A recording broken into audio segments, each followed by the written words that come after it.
If we talk about military potential, Japan can be said to be at the top level of the pyramid.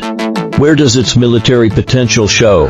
After World War II, the world's largest military port, military training base, and the construction, maintenance, and supply capabilities of shipyards have all been retained. Don't look at Japan that it doesn't have large aircraft carriers now. That's because as a defeated country, it is not allowed to develop them. But it doesn't mean it can't build them.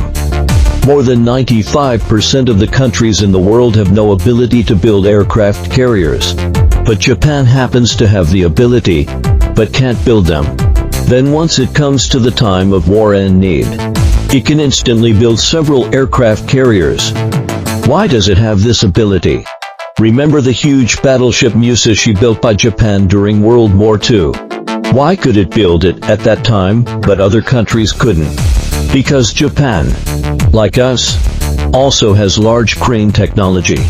To build large ships, you must have matching cranes. In the 1940s, it had the world's largest 250-ton crane. Now this crane is still retained in the Sasebo military base in Japan. That is to say, although Japan's military strength is gone, its military capabilities have been retained since World War II. Take a very simple example. The United States has 50 of the largest military bases in the world, but as many as 18 of them are placed in Japan. Why? In Japan, what is fought is military supply, military maintenance, and military training.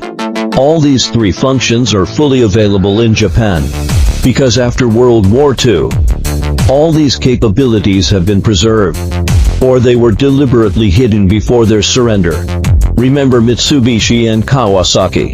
These are among the few civilian enterprises in the world with experience in building aircraft carriers.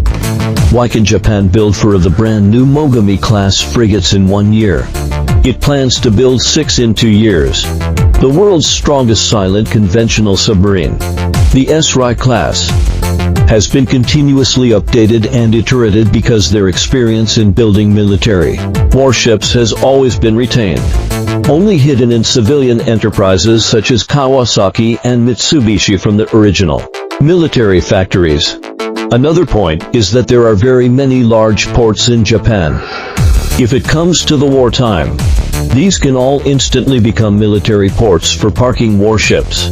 Japan is the only overseas military base where the United States can maintain and repair nuclear-powered aircraft carriers overseas because only their ports can park 100,000-ton aircraft carriers. And the large equipment used for repairing warships is very complete. In addition, the bases used to train soldiers during World War II in Japan have also been preserved, with all kinds of simulation scenes, including those for training the Army, Air Force, and Marines, having everything. In the beginning of World War II, Japanese soldiers were all trained here before going to the front line of the battlefield. This is also the main reason why the United States has as many as 55,000 troops stationed in Japan.